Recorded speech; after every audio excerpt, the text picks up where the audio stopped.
தெற்கின் குரல் நேயர்களுக்கு வணக்கம். இன்றைய நேர்காணலில் நம்மோடு இணைந்திருப்பவர் அரசியல் விமர்சகர் திரு ராஜகம்பீரன் அவர்கள். சார் வணக்கம். வணக்கம் சார். செந்தில் பாலாஜி அவர்கள் மீது டிவிஎஸ்சி ரைட் நடத்தியிருக்காங்க. அதில் நிறைய இடத்துல சோதனை நடத்தியிருக்காங்க. அவரும் முன்ஜாமீன் கேட்டு போயிருக்காரு. அந்த மனு தள்ளுபடி பண்றது. ஸோ நீங்கள் எப்படி பார்க்குறீங்க? அவர் திரும்பவும் அரெஸ்ட் அப்படிங்க போகும்போது ஹாஸ்பிட்டலில் அட்மிட் ஆயிருக்காரு. ஸோ இது ஒரு நடிப்பு அப்படின்ற மாதிரி நிறைய பேர் சொல்லிட்டு இருக்காங்க. ஸோ எப்படி பார்க்குறீங்க இந்த விஷயம்? இல்லை, அவர் ஏற்கனவே சர்ஜரிலாம் செய்யப்பட்டவர் தான், இருதய அறுவை சிகிச்சையெல்லாம் செய்யப்பட்டவர் தான். ஒருத்தர் நடிப்புக்காக இருதய அறுவை சிகிச்சை செய்ய முடியுமா? இன்னொரு கேள்வி இருக்கு. அதெல்லாம் இட்டுக்கட்டி சொல்லப்படுவது. அதாவது தாவேகா அரசை பொறுத்தவரையில் திமுகவினுடைய கட்சியிலே யாரெல்லாம் முதன்மை சக்திகளாக இருக்கிறார்களோ அவர்களை வேட்டையாட வேண்டும் என்பதில் பாஜகவை போலவே தாவேகாவும் தீர்மானித்திருக்கிறது. நீங்கள் கடந்த முறை திமுக ஆட்சியில் இருந்தபோது இதே செந்தில் பாலாஜி அதிமுக காலத்திலே போடப்பட்ட வழக்கை தூசி தட்டி மறுபடியும் அந்த வழக்கை எடுத்து டிரைவர் கண்டக்டருக்கு போஸ்டிங் போடுறதில் அவர் பணம் வாங்கினார் என்கிற வழக்கையெல்லாம் மறுபடியும் கைது செய்து அமலாக்கத்துறை விசாரணைக்கு ஆளாக்கப்பட்டு இதே வேலையை பூரா பாஜக செய்தது. இப்போ பாஜக செய்ய வேண்டிய வேலை திட்டங்கள் எல்லாவற்றையுமே தாவேகா சிறப்பாக செய்யாது. இப்போ பாஜகவினுடைய ஒரு ஏவல் ஆளாகத்தான் தாவேகா இருக்கிறதா என்கிற ஒரு மிகப்பெரிய கேள்வி இருக்கிறது. இவர் மீது நீங்கள் விசாரிக்கக்கூடாது, லஞ்ச ஒழிப்புத்துறை வழக்கு போடக்கூடாது அப்படிலாம் நம்ம சொல்லலை. நீங்கள் இந்த காவல்துறையினுடைய நெருக்கடி இருக்குல்ல, இந்த காவல்துறை யார் கையில் வைத்திருக்கிறார்களோ அவர்களால் நெருக்கடி தர முடியும். இதே காவல்துறை போராடுகிற மாணவர்கள் மீது வழக்கு போடுவது, அவர்களை கைது செய்வது, அதெல்லாம் எவ்வளவு மும்முரமாக இருந்தார்கள். மெரினாவிலே யாருமே கூடிவிடக்கூடாது என்பதற்காக, மாணவர்கள் போராட்டம் வந்துவிடக்கூடாது என்பதற்காக மெரினாவையே பூட்டி வைத்திருக்கிறார்கள். எப்படி மெரினாவை பூட்ட முடியும்? அது உலகினுடைய மிகப்பெரிய இரண்டாவது பெரிய கடற்கரை. அது இல்லை, மெரினாவை தாண்டி பிரைவேட்டா இருக்கக்கூடிய காலேஜுக்குள்ளேயே போய் போலீஸ் எல்லாம் அப்ப அத்துமீறி பல்கலைக்கழகங்களுக்குள்ளேயும் கல்லூரி வளாகங்களுக்குள்ளேயும் சென்று கூட போலீஸ் கைது செய்வது என்பது இதுவரைக்கும் நடைமுறைக்கு வராத ஒன்று. அப்ப நீட்டு எதிர்ப்புக்காக வேண்டியே போராடுகிற மாணவர்களை எப்படி வேட்டையாடினார்கள் என்பதை நம்ம டெல்லியில பார்த்தோம் என்றால் அதற்கு சற்றும் குறையாத தாக்குதல் மட்டும்தான் நடத்தலையே தவிர எல்லா நடவடிக்கையுமே இவர்களும் செய்தார்கள். இப்ப நீங்க பார்த்தீங்கன்னா நீட் எதிர்ப்பு பிரச்சாரத்திற்காக புறப்பட வேண்டும் என்கிற அடிப்படையில திராவிடர் கழகத்தினுடைய தலைவர் அவர்கள் முன் அனுமதி பெற்று, காவல்துறை அனுமதி பெற்று அவர் வாகனம் தயாராக இருக்கிற நேரத்திலே போலீஸ் குவிக்கப்பட்டு நூற்றுக்கணக்கான போலீஸ் அத்துமீறி பெரியார் திடலுக்குள்ளே செல்கிறது. எனக்கு என்ன சந்தேகமாக இருக்கிறது என்றால், உண்மையிலே நடப்பது தாவேகா அரசா இல்லை பாஜக அரசா? செந்தில் பாலாஜியை நீங்கள் நீதிமன்றத்திலே வழக்கு போடுங்க, அவர் தவறு செய்தால் தண்டிங்க, அதெல்லாம் நமக்கு பிரச்சனை இல்லை. நீங்க டாஸ்மார்க்கை நீங்கள் எப்படி கையாளுகிறீர்கள்? என்ன சொல்றேன், அரசாங்கம் டாஸ்மார்க்கை நடத்துகிற போதே முறைகேடு நடக்கிறது என்று நீங்க தான் சொன்னீங்க. இப்போ நீங்கள் யார் கொடுக்க போகிறீங்க? 50% மேலாக ஏறத்தாழ 10 லட்சம் கடைகளை தனியாருக்கு கொடுக்க போவதாக தகவல் வருகிறது. இப்போ ஏறத்தாழ நீங்கள் பார்த்தீங்கன்னா ரெஸ்ட்ரோ பார்னு சொல்லி குடிக்கிறவன் அங்கேயே சாப்பிட்டு போகணுங்கிறதுக்கான ஏற்பாடுகளை செய்கிறாங்க. அப்போ அவர்களுக்கான நவீன வசதிகளை அதிகப்படுத்துகிறார்கள். அப்போ தமிழ்நாட்டிலே குடி நோயாளிகளினுடைய எண்ணிக்கையை கூட்டுவதற்காக வேண்டி, அதிகப்படுத்துவதற்காக வேண்டி எல்லா வேலையும் செஞ்சுட்டு குற்றங்கள் குறையணும், சட்டம் ஒழுங்கு சரியா இருக்கணும். நீங்க பாத்தீங்கன்னா எல்லா குற்றங்களுக்கு பின்னாடியும் மதுதான் இருக்கிறது. யோசிச்சு பார்த்தீங்கன்னா, நீங்க மூதாட்டியை போய் பாலியல் வன்புணர்வு செய்கிறான், சிறுமியை பாலியல் வல்லுறவு செய்கிறாங்கிறதுக்கு பின்னாடிலாம் மனநோயாளிகள் கூட அதை செய்ய முடியாது, பைத்தியக்காரன் கூட அதை செய்ய மாட்டான்.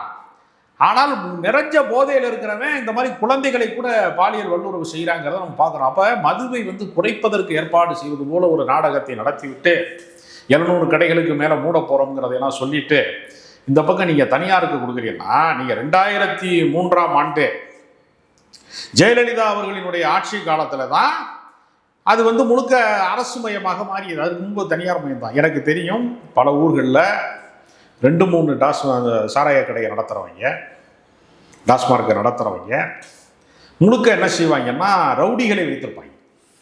இப்போ நீங்கள் குண்டர்களை கூட வச்சுருப்பாங்க. ஒரு 10 கடை வச்சிருக்கிறவன், 10 பார் வச்சிருக்கிறவன் அந்த ஏரியாவில் ஒரு தாதாவா உருவாவான். பல சாதி ஆணவ கொலைகள் நடக்கும், அடியால் வேலை பார்ப்பான்.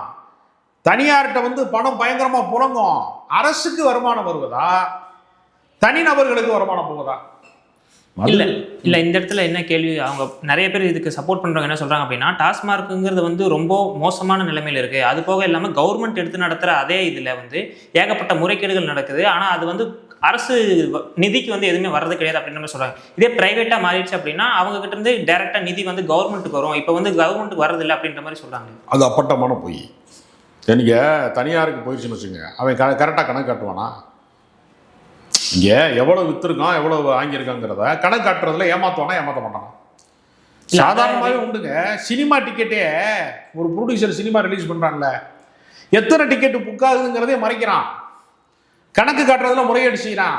ஓட்டு போடுறதுல இவிஎம்ல மோசடி செய்கிறான். நீங்கள் முறையீடு இல்லாத இடமே கிடையாது. நீங்கள் வந்து அரசாங்கம் நடத்துறதுனால தான் அது முறையீட்டுக்கு ஆளாகுது என்பது அல்ல. அரசு நடத்தும் போது அது வந்து முறையீடு குறையும். நீங்கள் தனியாருக்கு போகிற போது அது தலைவிரித்து ஆடும். ஆனால் இப்போ வரைக்கும் பார்ட்டி ஃபண்ட் அது இதுன்னு சொல்லிட்டு ஏகப்பட்ட முறைகேடுகள் நடக்கிறதாக சொல்கிறாங்களே சார். இன்னும் வந்து பாட்டிலுக்கு 30 ரூபா வரைக்கும் வாங்கிட்டு இருக்காங்க. நான் என்ன கேட்குறேன், கட்சிக்காக நிதி திரட்டுகிறார்கள், அதெல்லாம் பார்ட்டி ஃபண்டு. ஆமாம். இப்போ தாவேக்கா முதல் மாநாடு போட்டுச்சுல, அது யார் செலவு பண்ணா? தமிழ்நாடு முழுக்க வாகனங்கள் போச்சுல, யாருடைய செலவில் நடந்துச்சு? கட்சி மாநாடுகள் யார் செலவில் நடந்துச்சு? கட்சிக்கு தேர்தலில் போட்டியிட்டவங்களுக்கு யார் செலவில் போட்டியிடுறதுக்கான வசதி வாய்ப்புகள்லாம் எங்கேருந்து வந்துச்சு அப்படின்னு ஒரு ஆய்வு நடத்த முடியுமா? நான் கேட்குறது தாவேக்காவுன்னு இல்லை, எல்லா கட்சிகளுக்குமே பார்ட்டி ஃபண்டு எங்கேருந்து வருதுன்னு தெரியுமா?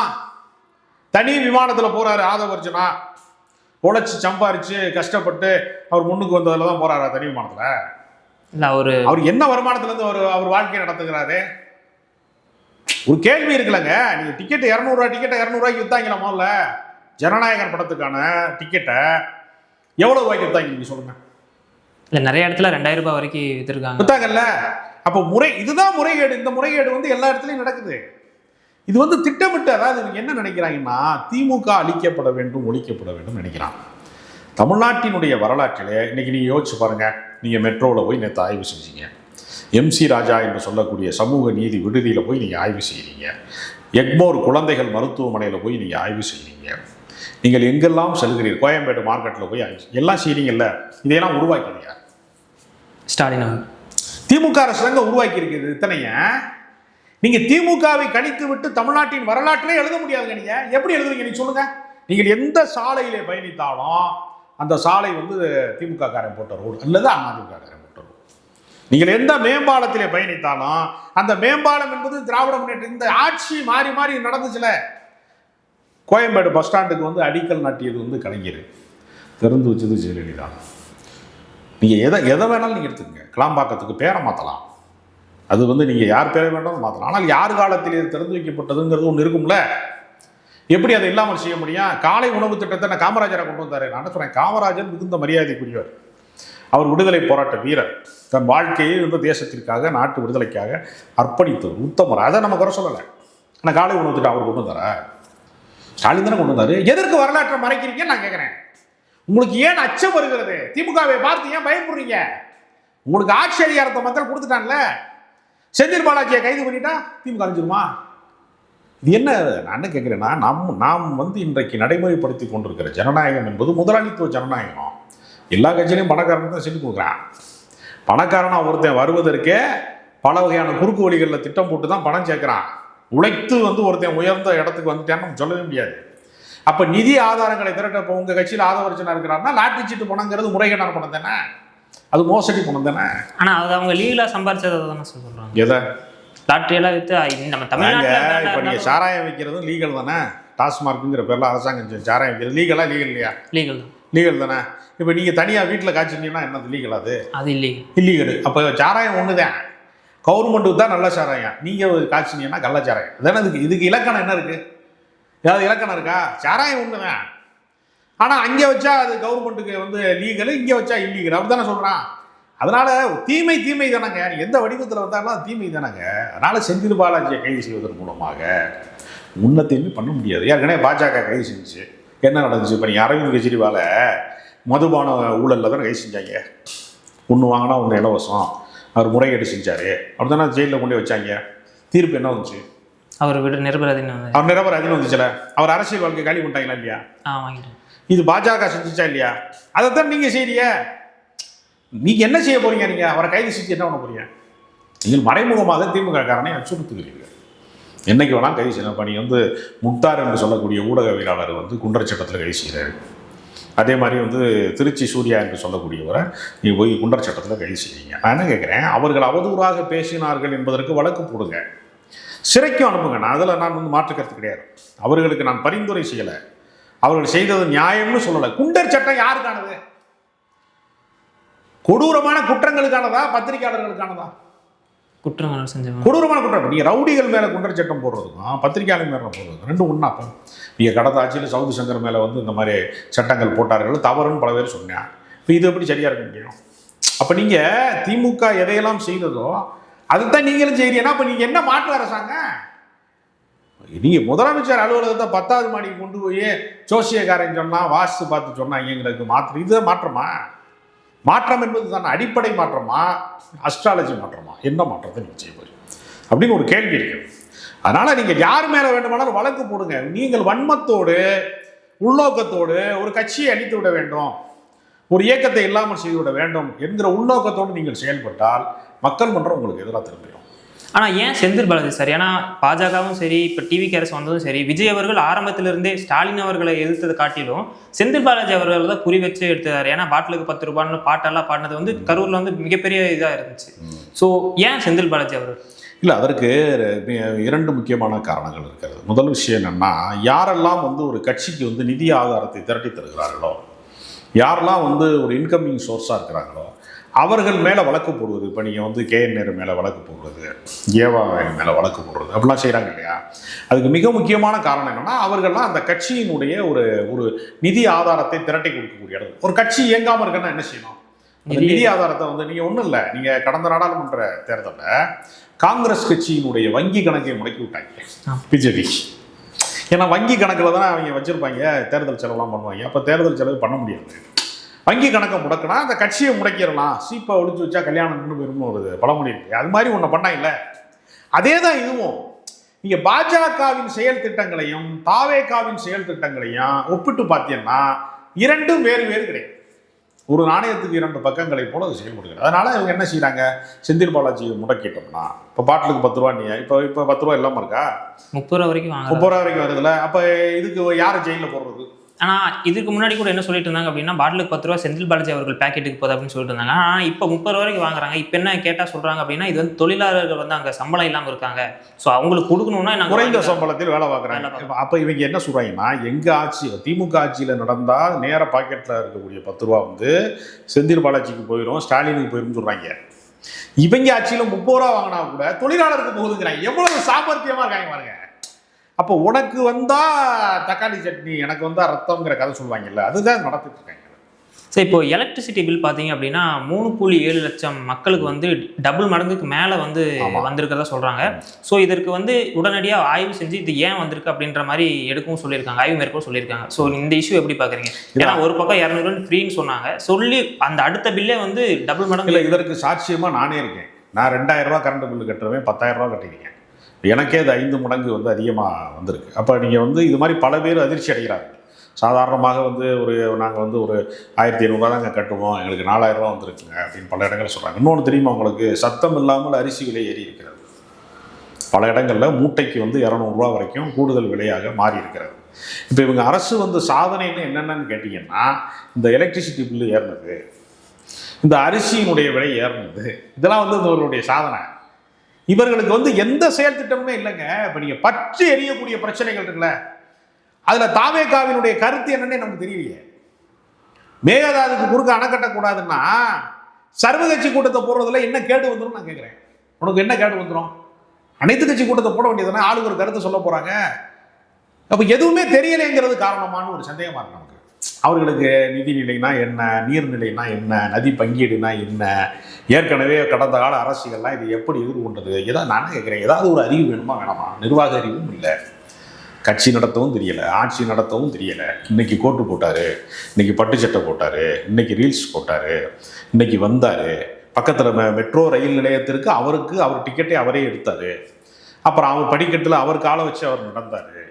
டிஃபன் பாக்ஸ் கொண்டு வந்து அவர் கையாலேயே எடுத்து அவர் வாயில் வச்சு அவரே சாப்பிட்டாரு. இப்படி சொல்லிகிட்டே இருக்கிறாங்க. இப்போ என்ன தேவகுமாரன் வந்து பூமிக்கு வந்தாருன்ற மாதிரி இந்த பில்டப்பை எவ்வளோ நாள் ஓட்டுவாங்க நான் கேட்குறேன். மக்கள் பிரச்சனைகளை தீர்க்காமல் நீங்கள் ஒருவேளை மேகதாதுக்கு குறுக்க அணை கட்டி விட்டார்கள் என்றால் 5 கோடி மக்கள் தமிழ்நாட்டிலே பாதிக்கப்படுவான். காவிரி டெல்டா பகுதி முழுக்க பாலைவனமாக மாறிவிடும். ஏற்கனவே அங்கே வந்து பிணத்தை வந்து கொத்தி சுத்தி வர்ற கழுகு மாதிரி வந்து மீத்தேன் எடுப்பதற்கு கார்பரேட் நிறுவனங்கள் அங்கே காத்து கிடக்கிறான் ஏற்கனவே. அப்ப நீங்க நீர்வரத்து வராமல் போய்விட்டால் விவசாயம் நின்று போய்விடும். விவசாயம் நின்று போய்விட்டால் பாலைவனமா மாறிடும். பாலைவனமா மாறிடுச்சுன்னா மீத்தேன் எடுக்கிறதுக்கு கார்பரேட் நிறுவனங்களுக்கு பெரிய வசதியா மாறிடுறது.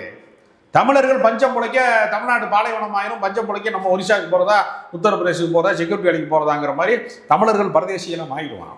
இப்படி பற்றி எறியக்கூடிய பிரச்சனைகள் குறித்தெல்லாம் எந்த பதட்டமுமே இல்லாம சீன் போட்டுக்கிட்டே தர்றாங்க, ரீல்ஸ் போட்டுக்கிட்டே தர்றாங்க. ரீல்ஸ் சீக்கிரமா அந்து போயிடும் நான் சொல்ல வரேன். ரீல்ஸ் அந்த போகிறத தாண்டி இப்போது நீங்கள் வந்து சொல்லிட்டீங்க அரிசி விலையெல்லாம் வந்து ஏறி இருக்குது அப்படின்னு சொல்லிட்டு, இப்போ குறுவை சாகுபடி வந்து இந்நேரம் நடந்திருக்கணும், காவேரி ஆறுலேருந்து தண்ணி வந்திருக்கணும். இப்போ வந்து அது நடக்கலை. ஸோ இது வந்து நம்மளோட அரிசி உற்பத்தி வந்து கண்டிப்பாக பாதிப்புக்கு ஏற்படும், விளைச்சல் பாதிக்கும். இது வந்து நமக்கு இன்னுமே விலையேற்றத்தை தானே உருவாக்கக்கூடும். அதாங்க இப்போ இவங்க ஜனநாயகன் பார்த்து கண்ணீர் விட்டாங்கிற இந்த இடத்துல தானே இருக்காங்க. நான் என்ன கேட்குறேன், நான் போராட்ட களங்களிலே இருந்து தலைவர்கள் உருவாவதற்கும், நீங்கள் வந்து ஒரு கொள்கையின் அடிப்படையிலே நீங்கள் வந்து ஒரு அரசியல் கட்சியிலே இயங்கி மக்களுக்கு தொண்டு செய்து அதன் வழியாக நீங்கள் தலைவர்கள் ஆவதற்கும், நீங்கள் நேரடியாக சினிமா தேட்டரில் இருந்து நீங்கள் கட்சியினுடைய பிரமுகர்களாக மாறுவதற்கும் பெரிய வித்தியாசம் இருக்குல்ல. நீங்கள் குறுக்கு வழியில் வந்து டக்குன்னு சிஎம் ஆயிட்டீங்க, எந்த கோட்பாடும் இல்லை, கொள்கையும் இல்லை, செயல் திட்டமும் இல்லை, உழைப்பு இல்லை, ஒன்றுமே இல்லை. நீங்கள் குறுக்க வந்துட்டீங்கன்னா தனுஷுக்கு ஆசை வருதா இல்லையா? தனுஷு வந்து என்ன சொல்கிறாரு, ஓம் நமச்சிவாய நான் கட்சி ஆரம்பிக்கிறேன் அப்படிங்கிறாருல. பாஜகவுக்கு சிக்னல் கொடுக்குறாரு, ஆன்மீக அரசியலுக்கு நீங்கள் ஆள் கிடைக்கல, ரஜினிகாந்தை மிஸ் பண்ணிட்டேன், நீங்கள் எதுவும் வருத்தப்படாதீங்க, நான் ஒருத்தன் இருக்கேன், நான் வந்து உசுப்பேத்தி விடுவேன் தமிழ்நாட்டில் அப்படி சொல்கிறதுக்கு ஒரு ஆள் ரெடியாக இருக்காருல்ல. அண்ணாமலை போயிட்டாரு, நீங்கள் வருத்தப்படாதீங்க, நான் இருக்கேன்னு சொல்கிறாருல்ல தனுஷு. மறைமுகமா சிக்னல் கொடுக்குறாரு இல்லையா? அரசியல் எவ்வளவு கேவலமா போயிடுச்சு தமிழ்நாட்டில். நான் என்ன கேட்கிறேன், படிக்காதவர்கள் பாமரர்கள் மிகுதியாக இருந்த காலகட்டத்திலே இந்த தமிழ்நாட்டை ஒரு அறிஞராக இருக்கக்கூடிய அண்ணா ஆட்சி செய்தார். படித்தவர்கள் பெருகி இருக்கக்கூடிய இந்த காலகட்டத்திலே இந்த நாட்டை வந்து ஒரு நடிகர் ஆட்சி செய்கிறார். என்டர்டெயின்மெண்ட்ல இருந்தால் ஒரு தலைமை வரணும். நான் என்ன கேட்குறேன், எம்ஜிஆருக்கு தலைவர் வந்து பேரறிஞர் அண்ணா. அன்றைக்கு லட்சிய நடிகராக இருந்தவர் எஸ் ராஜேந்திரன், அவருக்கு தலைவர் வந்து அண்ணா. நடிகர் திலகம் சிவாஜி கணேசன் அவர்களுக்கு தலைவர் காமராஜர். நடிகர்கள் தலைவர்களை பின்பற்றினார்களே தவிர அவர்களையே தலைவர்களாக பார்க்கிற தலைமுறை என்பது அவங்க ஒரு அரசியல் வழிபட்டு தான் வந்தாங்க. சினிமால இருந்து ஜெயலலிதா வந்திருக்கலாம், திடீர்னு குதிச்சு வரல. அவங்க கட்சியில போய் கொள்கை வரப்பு செயலாளராக ஊருக்கு பயணம் செய்து சுற்றுப்பயணங்கள்லாம் செய்து ராஜ்யசபா உறுப்பினராக இருந்து அரசியலை அவங்க கற்றுக்கொண்டு தான் வந்தாங்க. உங்களுக்கு தான் ஒண்ணுமே கிடையாது, செக்கு எது செவனிங்க எதுவும் தெரியாத மாதிரி எதுவுமே தெரியாம நீங்க வந்து திருத்தப்படும் வந்தீங்க. பூரா பார்த்தீங்கன்னா நீங்க பேர்களே பயமா இருக்கு. விஜய் பார்த்திபன், விஜய் தமிழன், இதெல்லாம் ரசிகர் மன்றத்துக்கு இப்படிப்பட்டவர்கள்லாம் இன்னைக்கு வந்து இந்த நாட்டை ஆட்சி செய்யறதுனா நீங்க ஐஏஎஸ் ஆஃபீஸர்ட்ட எல்லாம் சொல்வதற்கு உங்களுக்கு நிர்வாகம் சம்பந்தமாக ஏதாவது தெரியுமா, அடிப்படை தெரியுமாங்கிற கேள்வி இருக்கு. சரி, இப்போ நீங்கள் தனுஷ் வந்து பிஜேபி இறக்கி விட்டுருக்காங்க அப்படின்னு சொன்னீங்க. ஆனால் சவுக் சங்கர் அவர்கள் என்ன சொல்கிறாருன்னா உதயநிதி தான் வந்து பிளான் பண்ணி இறக்கியிருக்காரு அப்படின்ற மாதிரி சொல்கிறார். ஏங்க, உதயநிதியும் ஒரு திரைப்பட நடிகராக இருந்தவர். அவர் பெரிய அளவில் மாஸ் ஹீரோவாக மாற முடியல. அவர் வந்து சின்ன சின்ன படங்கள் நடித்தார். அதாவது சந்தானத்துக்கு கூட ஒரு கல் கண்ணாடி மாதிரி படம் நடித்தார். கடைசியாக வந்து மாரி செல்வராஜுடைய இயக்கத்தில் ஒரு படம் நடித்தார். அவர் நடித்த படங்கள்லாம் சிறிய படங்கள், பெரிய வெற்றி பெறாத படங்கள். அவர் மாஸ் ஹீரோ கிடையாது. நீங்கள் தனுஷோட ஒப்பிட்டீங்கன்னா உதயநிதி பெரிய நடிகரா, தனுஷ் பெரிய நடிகரா? தனுஷ் பெரிய நடிகர். அப்போ தனுஷை வளர்த்து விட்டா தனுஷ் அதிகாரத்துக்கு வருவாரா, உதயநிதி அதிகாரத்துக்கு வருவாரா? தனுஷ் தான் வருவார். ஒப்பிட்ட அளவில் அவர் தானே பெரிய நடிகர். அப்போ அவரை எதுக்கு திமுக வளர்த்து விடணும்? அதுக்கான அவசியம் இருக்கு. திமுக சொந்த காசுல சூன்யம் வைக்குமான்னு ஒரு கேள்வி இருக்குல்ல. ஏன்னா இப்போ விஜய் அவர்கள் வந்து ஆட்சிக்கு வந்ததுக்கப்புறம் எல்லா செலிபிரிட்டிஸ், அதாவது எல்லா நடிகர்களுக்கும் அரசியலுக்கு வரணுங்கிற ஆசை வந்துருச்சா அப்படின்ற ஒரு கேள்வியும் இருக்கு. இல்லை, அவ வரத்தனை செய்யும். முன்னாடிலாம் தியாகம் செஞ்சாதான் தலைவராக முடியும். 9 ஆண்டு காலம் சிறைச்சாலையிலே வந்து விடுதலை போராட்டத்திலே கைது செய்யப்பட்டு 9 ஆண்டு காலம் சிறைச்சாலையிலே வந்து தண்டனை அனுபவித்தவர் கர்ம வீரர் காமராஜர். அவர் பின்னாடில் விடுதலை இந்தியாவிலே 9 வருஷம் முதலமைச்சரானார். மொழி போராட்டத்திலே, இந்திய ஆதிக்க போராட்டத்திலே கைது செய்யப்பட்டு ஆரிய மாயை எழுதியதற்காக 6 மாத காலம் சிறைப்பிடிக்கப்பட்டு மொழி போராட்டத்திலே வந்து பல உயிர் தியாகங்களிலே பூத்ததுதான் திராவிட இயக்கம்.